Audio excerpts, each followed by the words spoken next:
Hey guys, how you doing? Well, I'm sure you're noticing I'm wearing my glasses right now. I have really bad hay fever, and one of the things that happens to me when I get hay fever is I have a hard time reading things. It really sucks, but it's okay. It kind of sucks the whole time you have hay fever or really bad sinuses during coronavirus season. You're also worried that you're dying of coronavirus. It doesn't help, especially when you have a lot of homework to do and grading and also planning. So a real quick note. About this. So real quick, let's do the normal things we do. So it's day 13, day 34, and we've been online for 13 days.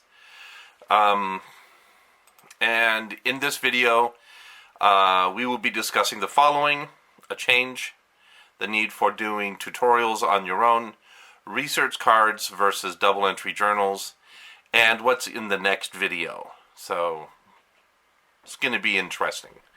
So a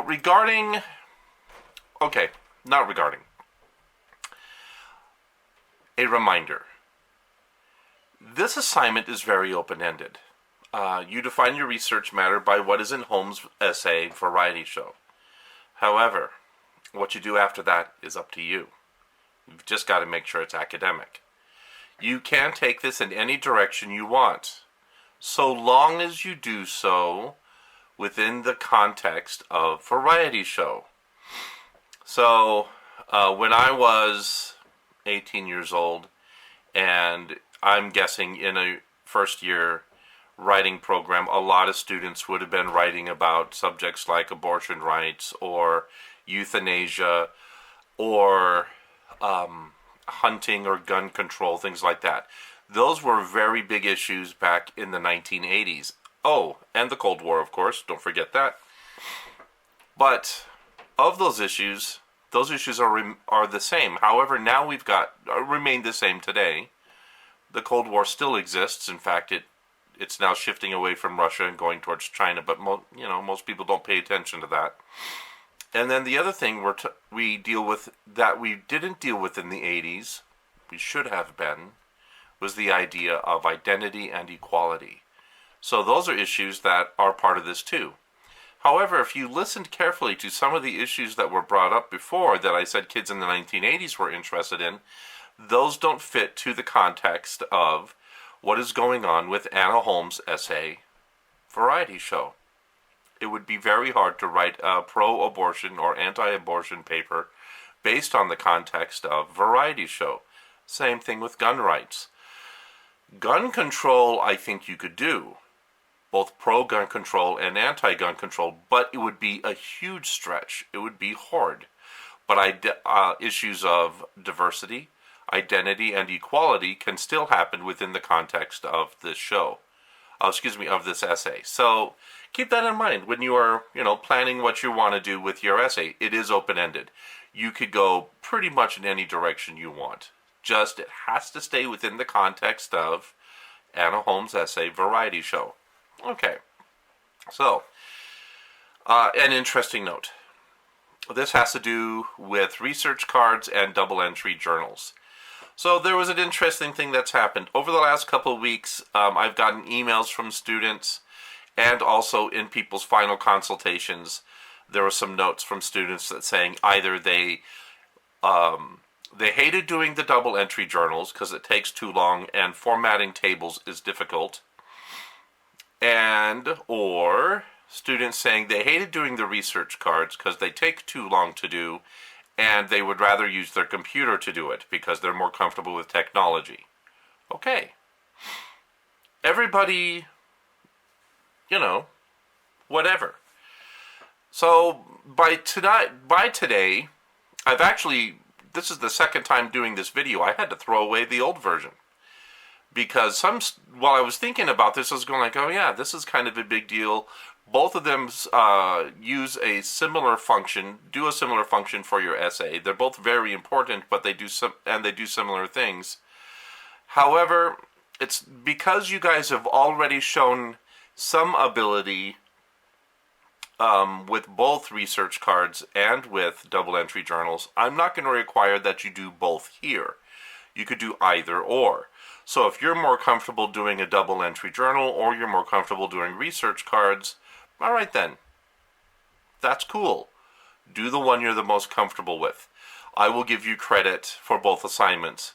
Just you have to get it done. And we're going to talk about that today, and we're going to compare the two today. So just as a review, like the little screen says here, if you do the research cards, then you do not need to do the double entry journals. The inverse is also true. If you do the double entry journals, then you do not need to do the research cards. We'll get into more detail about both of these momentarily.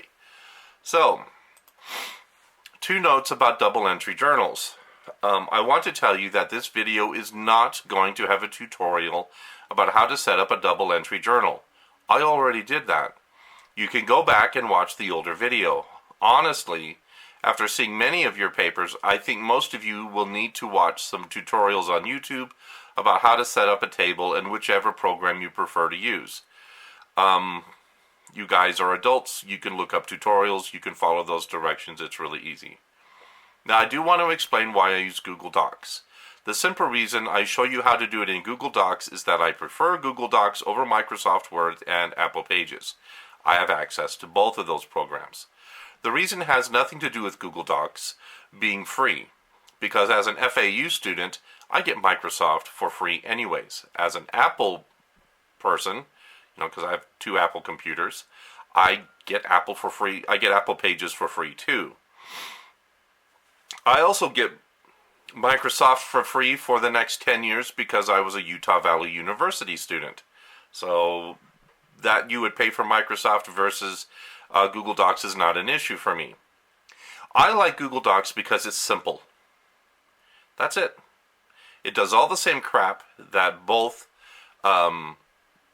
Pages, Apple Pages does, and Microsoft Word does. It does all the same stuff. It's just simpler. I like simple. So that's it. If a computer program can do something simply, then that is what they should always do.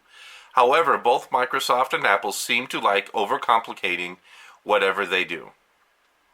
I don't know why. I know coders, I know some engineers, and for some reason, they kind of like to floof around. I personally think it's a form of showing off. Alright, so do tutorials. I show you use Google Docs. I prefer Google Docs because it's simple. That's it. Alright, so on to what's going on. One second, I gotta grab something. This is something I drew this weekend, and then I had to stop because I have homework. And other stuff. I celebrated Easter with my family, which is really cool. In my family, I get to celebrate Easter and Passover. It's cool. That's how my family rolls. But if you notice in this picture, it's kind of the basic beginnings of what will eventually be quite a nice image about how the paragraph works. And if you remember that comic that I wanted you to read before, you'll remember this type of an image. So up at the top, this is topic sentence. Then right here is context sentence, main evidence, which is a quote, analysis sentence, interpretation, which could be 1 or 2 sentences, and then a transition sentence. And this is how you write an academic, an academic paper. It's a sketch still. It's got highlighter on it and pencil, and eventually it'll have a lot more ink, and then I'll import it into Photoshop, and then I'll color it if I want to, or do some adjustments digitally if I want to. But unfortunately, I'm probably not going to get that done in time for this class, and I apologize. I'll probably use it for the next class. And I plan on using more comics as I go that I draw, as opposed to borrowing other people's comics. Anyway, so everything I showed you in that comic parallels what we're doing now. So, for example, in both the double entry journal and in the research cards, the primary piece of information is the quotation. So you saw that in the paragraph, it's right in the middle. That is the meat. So in this picture I'm drawing, it'll be the hamburger patty. And then the other things you need is the context analysis, in-text citations, and you need also, the MLA information. But there's some things you don't need. In both cases of the double entry journal and the research cards, you don't need the topic sentence or the transition sentence, and you also don't need the interpretation. So that's some information you don't need. But other stuff you do need for both is you need the keywords, and then you need to indicate somehow where these are going to go in your essay. Are they going to go in the review of literature? Are they going to go in the support paragraphs? And are they going to go in the counter argument?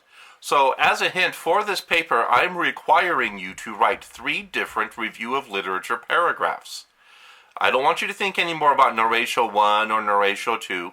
No, you need 3 paragraphs to carefully define what is going on with your subject. All of the quotes for the review of literature come from your essay, Anna Holmes Variety Show.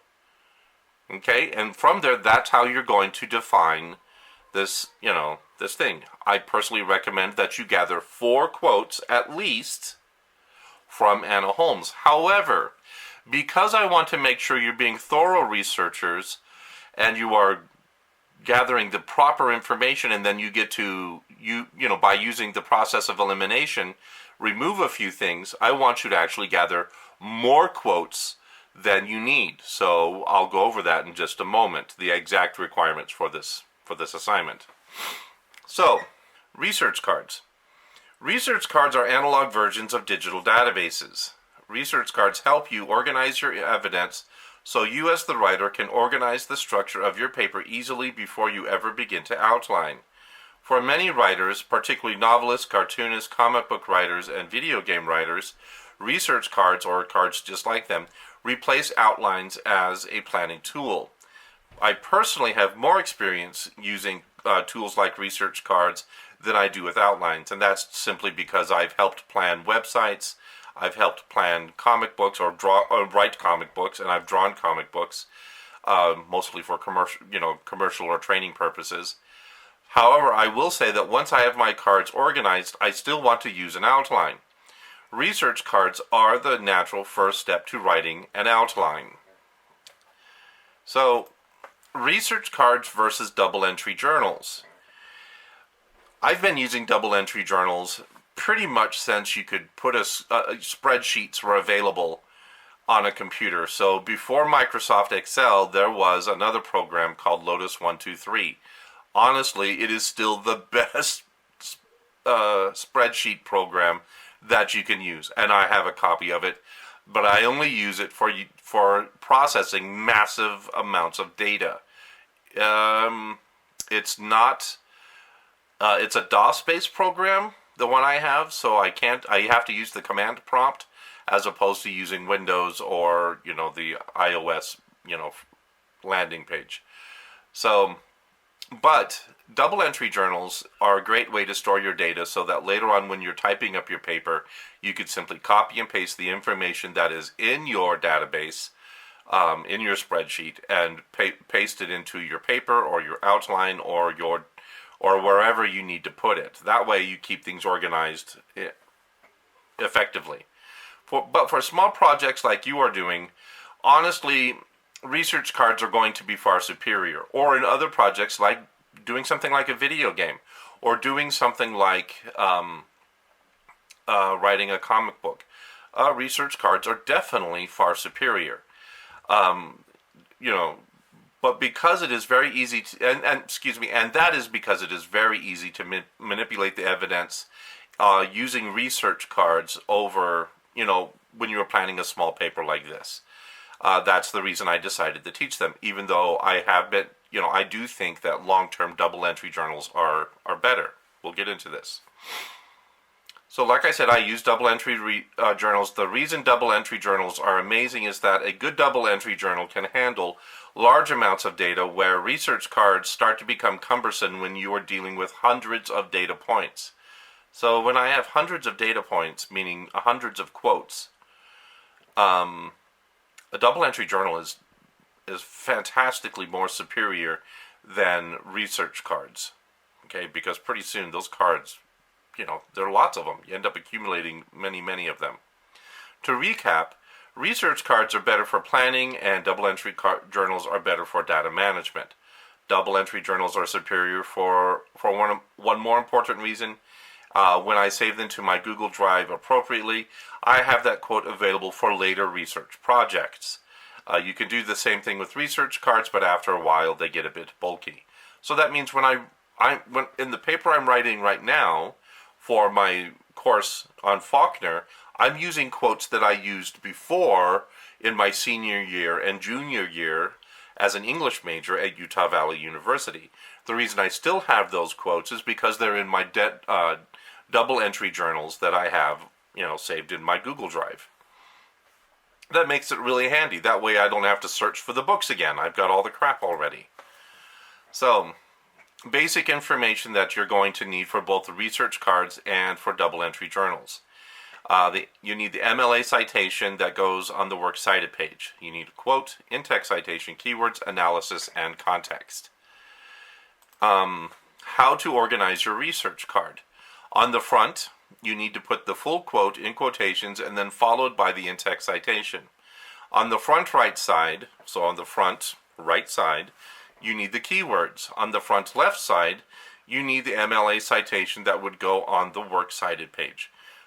On the front bottom, if you're not using colored cards, you need to include where the card goes in the outline.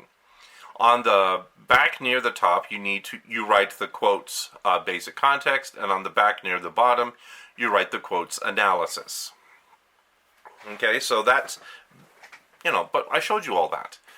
You guys know how to do this. So follow that basic directions, and if you change things up according to your tastes, as long as you include that information, I'll be fine. There'll be a further note on this in just a moment.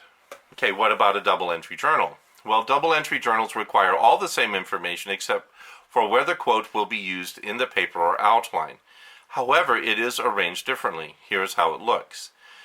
You guys have seen this before. I showed you before. Now, the big difference that you guys have been doing is that often you'll create just a single block, just like that for each quote, blam, blam, blam, and then there'll be space between each one of those blocks. That's not correct. They need to connect all the way through as a single piece. That's where it gets challenging. And honestly, I wish we were in the classroom for this, because if we were together in the classroom, I could make sure you guys know how to do it. I would make you do it in class as an in-class quiz to show that you guys know how to do it. It's really easy to do, but for some reason, when I've been trying to communicate this over video, it doesn't work that well. I just got to let you know that it's a long single stream all the way through. And the key thing to make the squares fit together is a term that is available in Google Docs and in Microsoft Word, and it comes from Lotus 123. A long time ago, that old program a long time ago. It's called merge cells, where you take two cells and they squish together and they become a single one. So that's why that long piece that goes across the top works, and that's why you have the big bulky one next to the three others, because I've merged those cells together. If you guys don't know how to do this, please look up some tutorials. Now, I'm just saying that's what you need to do in this class. You might see this again later in other classes. I know I did. Who knows what's going to happen in your guys' future with your classes, depending on your major. Okay. However, when I'm using Microsoft Excel or Google Sheets for my double entry journal, I organize the data differently. Both Excel and Google Sheets are spreadsheets, just like, Lotus 123 was the first one and the best one. In a spreadsheet, I organize my data in vertical columns with the same headings that are used in the double entry journal. I also order them in such a way that it is easy to manipulate the data so I can group evidence logically depending on the need of each project. So here's an example of my research notes from Ernest Becker's book, The Denial of Death. So right here, if you're looking at this, across the top, is the entry, the MLA entry. Now it doesn't show the italics because it's not going to show the italics. But you can see where it shows the MLA entry, and then across the top, in the tops of the columns, you see where it says the page number, keyword number 1, keyword number 2, the location, RL, that means review of literature. Quotes, there's the context, and there's the analysis. These are my research notes from 2 years ago. on this book, The Denial of Death, that I used in a paper. These aren't the quotes I'll be using from Becker in the paper I'm writing for my Faulkner class, but it's organized pretty much the same way. And so because I entered everything in 2 years ago, I still have this information available to me today, and I can choose to use it in a paper later on because I've already saved it. Honestly, it's a great way to keep track of data as you're researching. But that's what I look for. So, expectations for this assignment. Here's what I expect as a minimum for both assignments: 6 review of literature cards or entries, 8 support paragraph cards or entries, and 3 counter-argument cards or entries. Each card or entry must indicate the following: location, intake citation, quotes, keywords, analysis, and context. Now, if you're doing the double entry journal and you want to use Excel or you want to use Google Sheets, you can do so. You just need to make sure and send me a PDF of that. But I want you to set it up exactly how I set these up. I am not going to show you how to format that. You can look up the tutorials. What's in the next video? So the next video is very much like this one. We are still working on the idea of organizing all of our research. Last week you did reading responses. This weekend you worked on research cards or double entry journals, and on Wednesday you'll be working on your annotated bibliographies. Essentially, you've been working on organizing your research material so that you can begin the planning of your essay. One of the most important aspects of writing a good essay is properly organized research. We've been doing things in stages, but you really should be doing this simultaneously. Your research cards and your annotated bibliography should be done at the same time. But before you do any of those, honestly, if you're doing this right, you create your works cited page, which is kind of nuts. Most people aren't going to assume that you're going to do the works cited page first. You know, it's backwards, isn't it? Not really, it isn't. If you have the works cited page done first, where all of your research citations are organized from the very beginning, then you can simply copy and paste your citation data into the double entry journals and the annotated bibliography. As you go, you will also be able to plug the citation data into your outlines where appropriate, and then in the rough drafts and the final drafts where appropriate. That's the nice thing about having, your works cited page done properly first. Some of you have already done this. I've noticed it on your other papers that you've already handed in. Brilliant. Fantastic. Keep doing that. And you did it without being told. You mean, how cool is that? So, easy peasy. Right. If you already have the works cited page done, then for the annotated bibliography, you can simply copy and paste everything together. Create and format a new document for the annotated bibliography. All the normal MLA information that I insist upon. Then copy and paste the works cited page right in. Make sure it is formatted properly with the hanging indents. Make sure all of that is done right. Make sure you have the right title. Then copy and paste the reading responses right into that. Okay. Then format them correctly and edit them so that it fits edit the reading responses to make sure they fit the requirements for this assignment. And the last step is then just add the last few entries into the annotated bibliography. Honestly, if you've already created the works cited page and you've got all those reading responses, you're halfway done. You're almost finished with this assignment. Well, halfway done with the assignment. I mean, it is easy, honestly. But it is a little time consuming. I get that. You can't do everything instantly. Now, please remember I changed the deadline for the research cards to Tuesday at 11:59, but I did not change the double entry journals. They're due at the exact same time. You do not need to do both. Pick the one you are the most comfortable with and do that one. Annotated bibliographies are due on Wednesday, and then after that we are outlining the paper. Okay? That's it. Pretty simple. Thank you very much for watching. Like I said, this is the second time I did it, but this one is radically different than the last video, particularly with the changes that I made, because some people were indicating that, they didn't like doing the double entry journals, or they didn't like doing the research cards. And I get it. You guys have already done both. You've already shown you have the capacity to basically get them right. Now I want to see that you could do them absolutely correctly. So, there we go. Thank you very much for watching. Wash your hands. Stay nice, safe, and clean, and I'll see you guys next time. Bye.